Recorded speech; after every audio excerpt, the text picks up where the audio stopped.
Rinse takes your laundry and hand-delivers it to your door, expertly cleaned and folded. So you could take the time once spent folding and sorting and waiting to finally pursue a whole new version of you.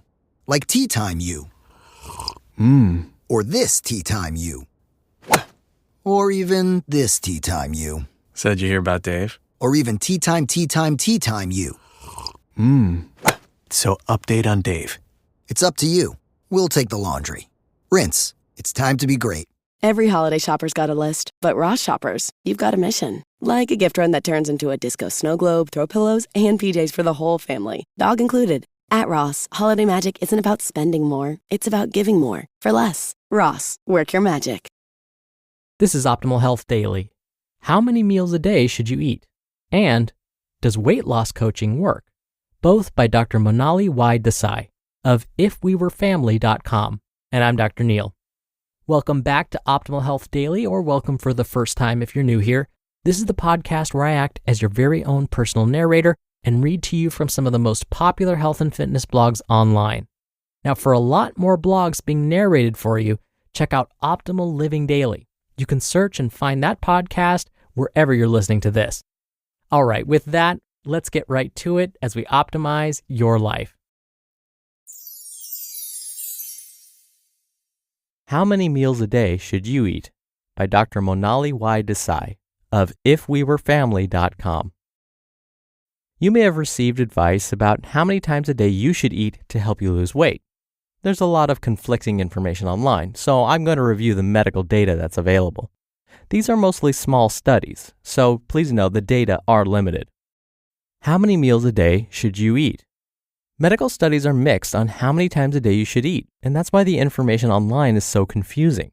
What seems to matter the most is what you actually eat during those meals, and possibly what time you eat. 1 meal versus 3 meals a day. Some studies showed that eating 1 meal a day versus 3 meals a day doesn't make a difference in your ability to lose weight. Other studies showed that people eating 1 meal a day were more likely to gain weight or have difficulty losing weight.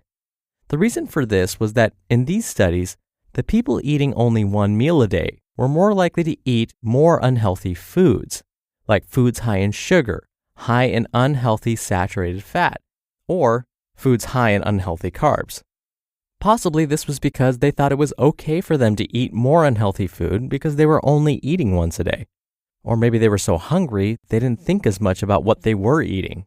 That happens to me when I'm really hungry. 6 small meals versus 3 meals a day. There are also studies looking at people eating 3 regular-sized meals a day versus 5 to 6 smaller meals per day. These studies also showed mixed results about which one is more beneficial for you to help you lose weight. I think this is because it's person-to-person dependent. The other thing to consider is if you eat 1 big meal a day and it's at the end of the day, there's less time between when you eat and when you go to sleep. This means you're less likely to burn off the food as energy. This may make it more likely that the food will be stored as fat. Eating earlier in the day gives your body more time to burn off the food you eat as energy instead of storing it as fat. Impaired blood sugar and insulin regulation. There are a few studies suggesting how many meals a day you eat can impair your blood sugar or blood glucose and insulin regulation. The reason this is important is that impairment of your insulin regulation long term can make it harder for you to lose weight and more likely for you to develop diabetes. It's possible that eating 1 big meal a day could cause a higher spike in your insulin level and over time impair your insulin regulation. It's also possible that eating 6 small meals a day could impair your insulin regulation because your body is continually releasing insulin for a significant part of the day. However, the data on this are very limited, so I wouldn't recommend you change the way you eat based on this just yet. But just keep this in mind in the future. So, what should you do? Based on the medical studies available, it seems person-to-person dependent on how many meals a day you should eat. It depends on how many meals a day helps you maintain eating healthier throughout the day. You can test it out for 1 week by keeping track of how healthy you eat on the days you skip meals versus days you don't skip meals. It's worth testing yourself to see what works best for your lifestyle, your work schedule, etc. Does weight loss coaching work? By Dr. Monali Desai of ifwewerefamily.com. There are a lot of different types of weight loss programs out there. One of them is weight loss coaching. Given that weight loss coaching is a time and money investment, you might be wondering if it really works. I haven't tried it myself, so I reviewed the medical studies available. Do weight loss coaching programs work? Based on data, yes, weight loss coaching is an effective way to lose weight. If you're having trouble losing weight on your own, it's worth trying it at least once. The most effective type of program lasts at least 6 months, and the coaching sessions are at least twice a month. More frequent coaching sessions seem to correlate with more weight loss. The studies showed that if you're speaking with a coach once a week, you're likely to lose more weight than someone who is speaking with a coach less frequently. If you've had trouble maintaining weight loss, studies have also shown that coaching could help with that too. So if you're one of those people who can lose weight on your own, but then you have trouble keeping it off long term, it may be worth trying weight loss coaching. What about the cost? Several health insurance plans have started their own weight loss programs in the last couple of years, and they're free for their members. However, if this isn't an option for you, weight loss coaching can be expensive, depending on the program. But think of it as an investment in your long-term health. If you're losing weight by eating healthier and a weight loss coach helps you do this, it can help you prevent or reverse long-term health problems like diabetes and high cholesterol. So even though it's expensive up front, long-term, it can help you save money. How long should you try a weight loss coaching program? In the medical studies I reviewed, on average, people lost 10 to 20 pounds in the first 6 months. So if you're not losing weight effectively in the first 6 months of a program, consider that maybe this isn't the right program for you. Even though it may have worked for other people you know, the same program is not going to work for everyone. Different people have different lifestyles, different work schedules, etc. So what type of weight loss coaching program should you try? It's worth thinking about how you've accomplished things in the past. One approach is to think about your own learning style. Were you a better student in group settings versus individual settings, online versus in person, etc.? That may help you figure out what type of weight loss coaching program would fit you the best. If you try a weight loss coaching program for 6 months and it doesn't work for you, move on to something else. Again, because people have different lifestyles and jobs and even different genetic backgrounds, all of this can affect what will work for you.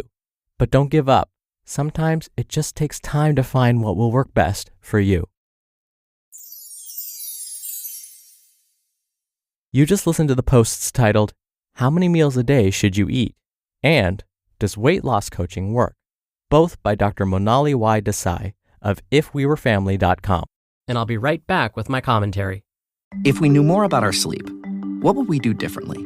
Would we go to bed at a consistent time or take steps to reduce interruptions to our sleep? With the all-new Sleep Score, Apple Watch measures your bedtime consistency, interruptions, and sleep duration. Then, every morning it combines these factors into an easy-to-understand score from 1 to 100. So you'll know how to take the quality of your sleep from good to excellent. Introducing the new Sleep Score on Apple Watch. iPhone 11 or later required. This episode is brought to you by Ulta Beauty. Holiday cheer is here, and Ulta Beauty has gifts for everyone on your list. Treat them to fan-favorite gift sets from Charlotte Tilbury and Peach and Lily. Go all out with timeless fragrances from YSL, Ariana Grande, and Carolina Herrera. And you can never go wrong with an Ulta Beauty gift card. Head to Ulta Beauty for gifts that make the holidays brighter and even more beautiful. Ulta Beauty. Gifting happens here. Dr. Neil here for my commentary. When it comes to nutrition and dieting, we're moving in the direction of personalized nutrition. Because what we're learning is one diet doesn't work for everybody. So a friend or family member may tell you, "Hey, you've got to try this diet, it worked for me." You try it and you find you've achieved very different results, if any at all. And that's because, as Dr. Desai mentioned in the article I just read, we're all a little bit different. Our lifestyles are different. Yes, there's the genetic component too. And so I would say it's more about quality as opposed to your quantity of meals.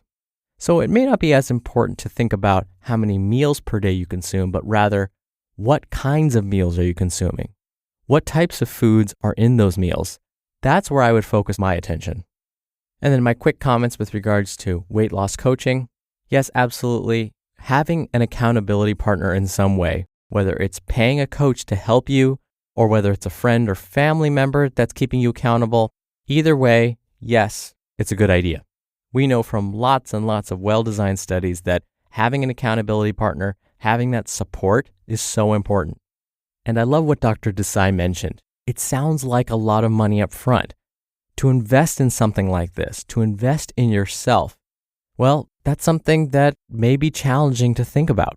But as Dr. Desai mentioned, the investment now may help save you money later. Because as we get older, we know we're more at risk for chronic diseases. But if we can help prevent them now, well, you're going to save yourself not just a lot of money, but a lot of heartache and a lot of misery. Take it from me. I have a chronic disease because I wasn't following a healthy lifestyle, and I'm paying for it now. All right, that's it for today. I thank you as always for listening. Thank you for being a subscriber of the show. I hope you have a great rest of your day. I'll be back here tomorrow where your optimal life awaits.